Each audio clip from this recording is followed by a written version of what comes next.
Oh, Neandra. Next. On Hollywood, bottled water costs $600. Chat, do you see that right there? You are looking at the prices of a movie theater in the year 2033. In the Blizzard World arcade, this screen is off, right? Well, if we switch to Sombra, we'll get a different animation. Also on this map, Torbjorn is too short to ride a roller coaster, and the announcer will mock him for it. You must be as tall as the bottom of the sign to ride. And you're not. So Cassidy has. I didn't know that. That's awesome. Now, if you equip his Mystery Man, there's also apparently on second point on the Mega, there's a portrait. If you shoot the portrait or melee the portrait, it starts talking. Or not. So Cassidy has this old spit emote. Now, if you equip his Mystery Man skin, he doesn't spit anything, so I guess he just did it into his mask. Also, his Gambler skin literally has an ace up its sleeve. Hi. This DDR machine in Busan will give you a perfect score if you use a dance emote on it. Ash's Warlock skin can play a unique nano boost. I see the tier 1. After landing in his old Doomfist, Thunder skin will imprint a nod to the San Francisco Shock into the ground. These Where? Is this supposed to be an S and that's supposed to be an F? I guess I kind of see it. These tracer sprays have voice lines. Reinhardt's Conductor skin plays a train sound when... I remember when this was like such a big deal. These right here.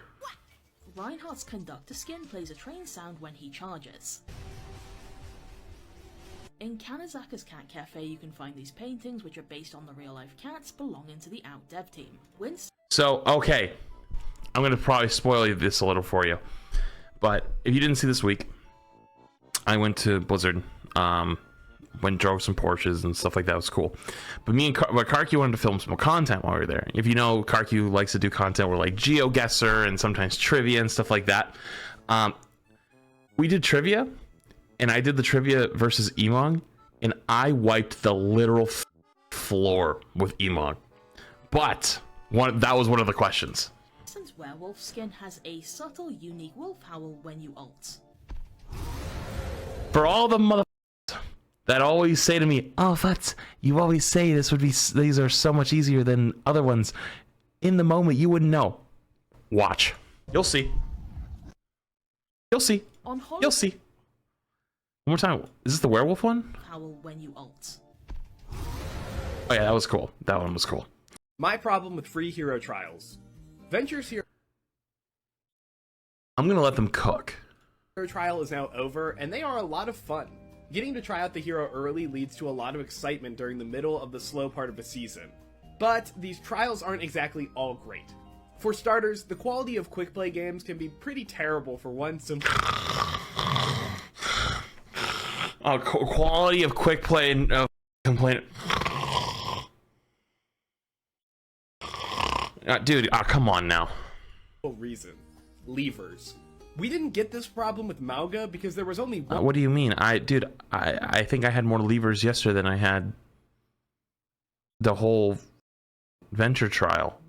And when it was a Wednesday beyond mid-season. One tank, but if you're able to get your hands on Venture, good luck keeping your other DPS in the game for more than 30 seconds before they try again.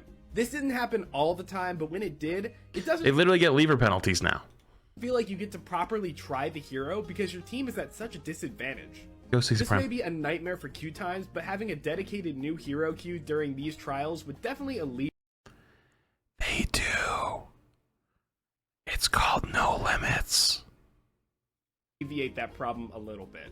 And of course, playing the new hero early takes away some of the hype when they actually launch. That's what I was gonna let them cook about. The other rest of this is bullshit. I think trials are great and help the balance team out a lot, so I don't want them to go away, but these are just some unfortunate side effects. Yes. So that's my... No, I agree with that last part. But I do think that whataboutism is probably one of the most dangerous things in our game. My problem with... Oh shit, wrong one. Whataboutism is pretty dangerous, because people always, well, not always, sometimes there's people that want to just be the devil's advocate, just to like, oh, just to want to play the other side. Shut the fuck up. Like, there's not really much to say over there. You're just taking that stance just to take that stance. You don't actually think that way. And so I agree, it does kind of take a little bit of the hype out, but at the same time though, the game ends up being way better for that. Like, we don't want Malga 2.0. We don't want Iari 2.0. We don't what happened during that. We don't want well, I don't think Life Weaver would have been savable, but Ramatra 2.0. We don't want Sojourn 2.0. You know what I mean? Like come on. Like every time a new hero releases in Gigabus, everyone starts screaming for 2 weeks, and then but now we don't have to deal with that, right? Like, isn't that a good thing, right? Smile.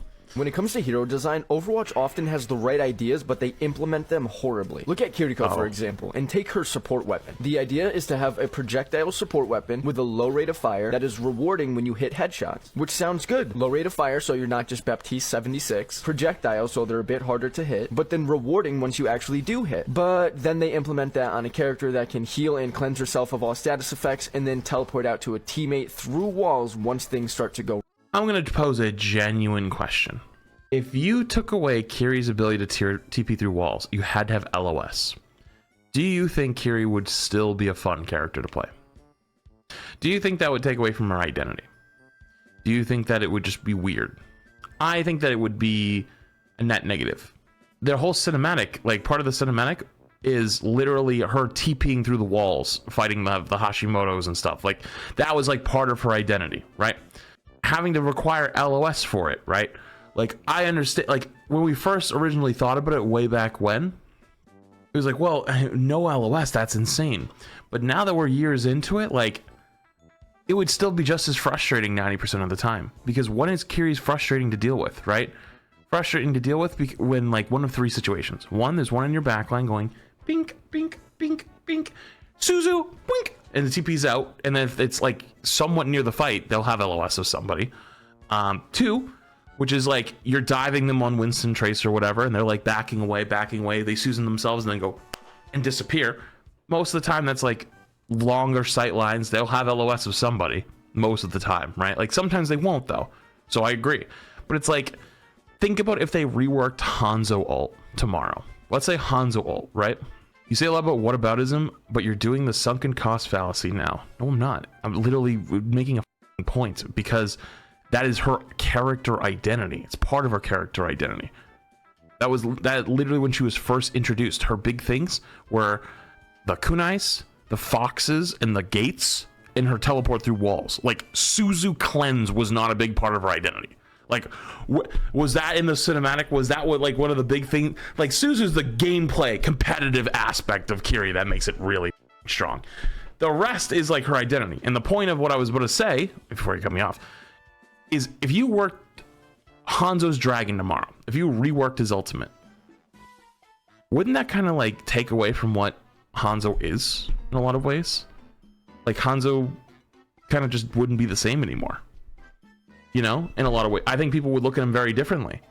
One of arguably their best cinematic of all time, actually probably the best cinematic of all time, because it's the most viewed cinematic of all time. The whole idea of the dragons fighting, you know, and it's like the dragon versus the sword of Genji. You change it to something completely different, and it's like, well, that piece of identity is just completely gone, you know? But if we take away Suzu, then we have another Moira. Oh, I agree. I think Suzu's annoying. I think there's a lot of problems with it, but like, I think that that's just like a hero design problem. Like, I think that there's no going back now. You can't take that away anymore. And hell, maybe even a hot take, it's the problem, the reason why Kiri is so much better than all the other supports is just because she has a loaded kit. It's not because of Suzu, it's not because of TP, it's not because of the headshots, it's not because of Kitsune Rush, it's because of all of them combined. And every character that comes out in the future, they have to make sure that they are fun and they're better than the previous characters.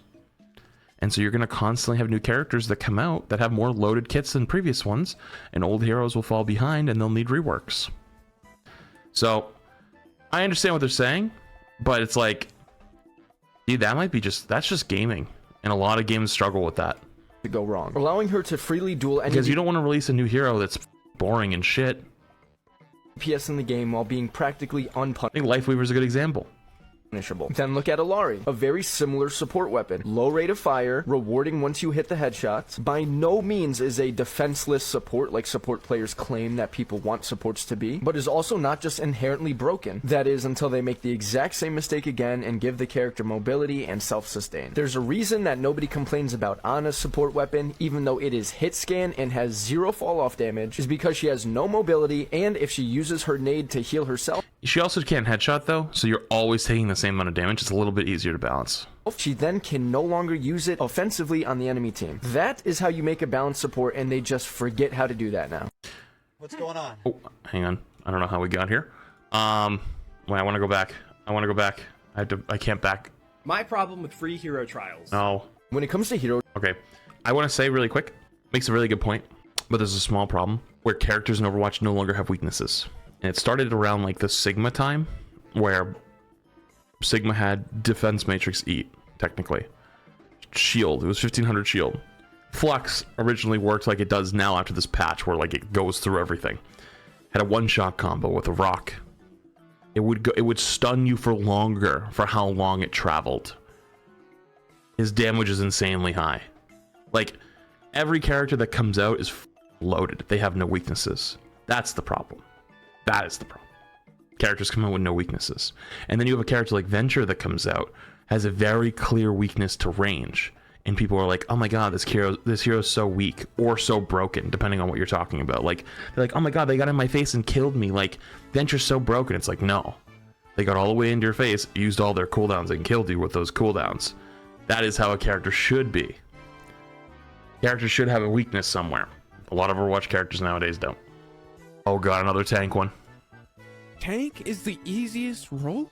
Are you kidding me? If you believe that tank is the easiest role, I pray that you face 30-minute queue times, have your main insta-locked out of the gate, and get an enemy team full of the sweatiest degenerates that this game has to offer. Playing tank this season is like dipping your hands in boiling water for 10 minutes as 5 angry men barrage you with paintballs, all while you are listening to Angry Boyfriend ASMR. If you walk around a corner, you explode. If you don't Wait, is that a thing? walk around a corner, your teammate is upset that you're not taking space. If you walk around the corner and then blow up, your team is upset that you're overextending. If you play the tank you want to play, you get counterpicked. If you get counterpicked, you have to swap, because if you don't swap, your team gets mad at you. And if your team gets mad at you, they start throwing. And we do this for little to no recognition. Our team isn't getting rolled, everyone's thankful for the support. If we're winning team fights, everyone's thankful for the DPS. Nobody thanks me when I consistently go and push the soldier off of high ground. No one says, oh, good job for DMing their heals so we could burst down the tank. Now, I'm not saying the other roles are easy. I strongly believe that support and tank go back and Kind of cooking. forth depending on the matchup on which is hardest to play. As for DPS, if you're sitting there upset because your team is mad at you, because you're not playing well, because your role is so hard, that means you're not hitting your shots, buddy. Just practice an aim lab and get better. Listen, streamer mode has been funny, okay? I have been able to go undercover in games now, and I've seen some shit in the quick play games. I had a game yesterday where one fight in, our support started flaming our tank. I was on DPS, started flaming him, and we sat there for 3.5 minutes on push while the supports were AFK and spawn, blaming the tank for not playing the game. No, listen to me. The tank was leaving and going to try to fight 3v5, and the 2 supports stayed in our spawn, typing at the tank, blaming him for not playing the game. Think about that for like more than a second. I was losing it. I was like, there's no way you people are real. And I was like, dude, I literally typed back. I was like, it's not our tank. I'm like, you two are literally AFK. How are you saying our tank is throwing but not playing the game?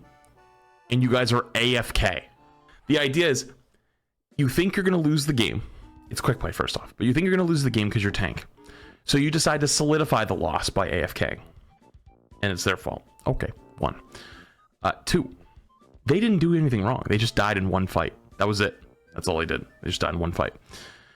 But I've gotten to see so much shit in these games. I even had a game where I was playing tank and we were losing. It was push again. And our Sojourn was against a Roadhog. Typed GG tank, huge tank diff. You know, our tank blows or whatever. Leaves the game. We played 4v5 for a minute. We started winning. We got another 5th. We pushed them all the way back. Went from almost losing the entire game to winning. And I was like, oh, that's funny. You're playing Sojourn against a Roadhog, and you're like 4-9. I hate to tell you, dude, but the call is coming from inside the house. And it's like, dude, it's rough out here, man. It's rough out here. Okay, next.